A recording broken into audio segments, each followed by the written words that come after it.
Olá, sejam bem-vindos. Hoje o assunto em pauta é as possibilidades de aborto no Brasil. Tema polêmico que vem causando grandes debates e dividindo opiniões, não só no Brasil, mas em vários países. Quem condena a prática apoia-se em argumentos como o direito à vida, prevenção da gravidez e ainda questões morais e religiosas. Quem é a favor do aborto defende sobretudo o direito à decisão da mulher. O aborto transmite a ideia de privação do nascimento. Nas palavras de Mirabete, é conceituado como interrupção da gravidez com destruição do produto da concepção. Do ponto de vista médico, o aborto é a interrupção da gravidez até a 20ª ou 22ª semana de gestação, ou quando o feto pese até 500 gramas. O aborto é crime, descrito nos artigos 124 a 128 do Código Penal brasileiro. A punição varia, dependendo do sujeito ativo e do consentimento, se a própria gestante realizou o aborto, chamado de autoaborto, ou se foi provocado por terceiros, com ou sem seu consentimento. No Brasil, o aborto só não é qualificado como crime quando ocorre naturalmente ou praticado por médico capacitado em 3 situações. Quando há risco de morte materna, causado pela gravidez, chamado também de aborto necessário ou terapêutico. Quando a gestação é resultado de um estupro, chamado de aborto sentimental ou humanitário, ou se o cérebro do feto não se desenvolve, condição chamada de anencefalia. Abordaremos cada uma dessas situações de forma detalhada. Conforme o artigo 128, inciso 1 do Código Penal, não se pune o aborto praticado por médico, se não há outro meio de salvar a vida da gestante. Para que seja comprovado o risco de morte da gestante, aconselha-se uma avaliação de no mínimo 2 profissionais de saúde, um médico obstetra e um clínico geral. Idealmente, solicita-se a avaliação de um terceiro médico, um especialista da patologia, da qual se solicita o risco que motiva a interrupção. É preciso ter clareza que a interrupção da gravidez é a melhor maneira de preservar a vida da mulher. É importante a equipe de saúde ter o apoio de um profissional da psicologia, pois estão diante de uma gestação desejada. A autorização e o consentimento da mulher é fundamental, a não ser em situação extrema, em que a vontade da mulher não possa ser dada. Nesses casos, a decisão da equipe vai prevalecer e não é necessária autorização judicial.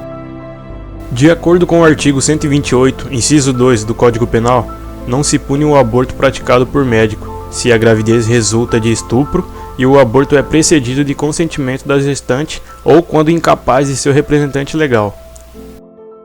Muita coisa foi legislada, normatizada e regulamentada no Brasil nesse sentido, como por exemplo, o Decreto número 7.958 de 2013, a Lei 12.845 de 2013, a Portaria número 1508 GM-MS de 1º de setembro de 2005 e a Portaria GM-MS 1271 de 6 de junho de 2014.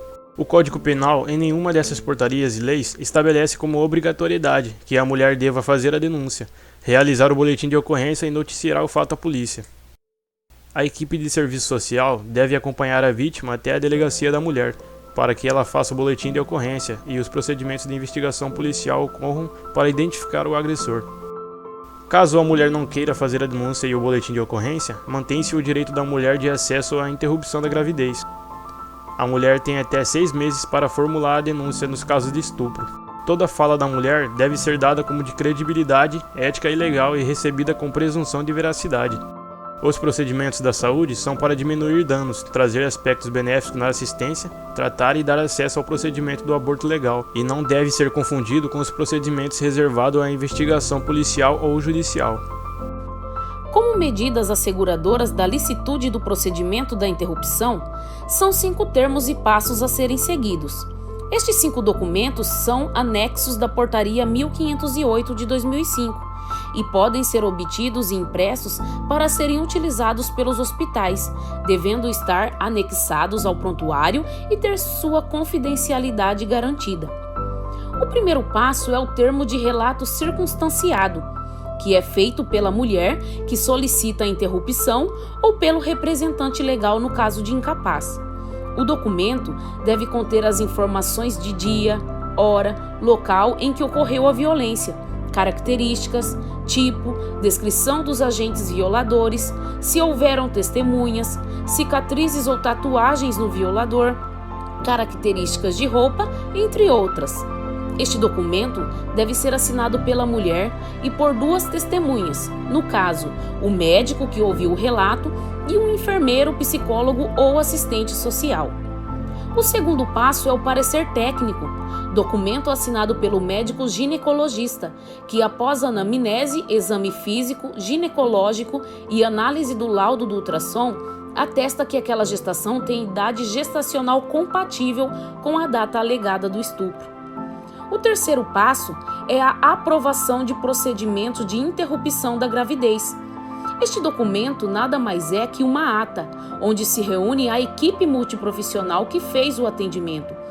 Todos assinam com a aprovação desta interrupção, concordando com o parecer técnico e que não há suspeita de falsa alegação de crime sexual. O quarto passo é o termo de responsabilidade, assinado pela mulher. Este documento contém uma advertência expressa, que a paciente assina, ciente de que ela incorrerá de crime de falsidade ideológica e de aborto criminoso, caso posteriormente se verifique inverídicas as informações. E por fim, o quinto passo, que é o termo de consentimento livre e esclarecido. Termo que esclarece sobre os desconfortos, riscos, possíveis complicações, como se dará o procedimento de interrupção da gestação, quem vai acompanhar, a garantia do sigilo, salvo solicitação judicial. Este documento é assinado pela mulher e deve conter claramente expressa a sua vontade consciente de interromper a gestação, dizendo também que foi dada todas as informações sobre a possibilidade de manter a gestação e a adoção, ou até a desistência do procedimento a qualquer momento. Em 2012, a descriminalização da interrupção da gravidez foi ampliada.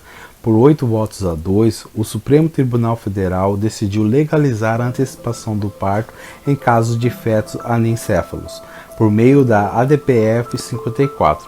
Decidido interromper a gravidez, as mulheres não precisam de decisão judicial que as autorize, basta o diagnóstico de anencefalia. A Resolução número 1989 de 2012 do Conselho Federal de Medicina estabelece todos os passos que devem ser seguidos para a interrupção da gravidez nos casos de anencefalia. A informação deve ser clara e precisa sobre os riscos que as mulheres sofrem com o evoluir da gravidez diante de uma gestação de anencefalo. A mulher, com o consentimento informado, avaliação da psicologia, enfermagem e serviço social, consente ou não à interrupção da gestação. A decisão deve ser da mulher, sem juízo de valor, sem imposição de nenhuma atitude que possa direcionar sua decisão.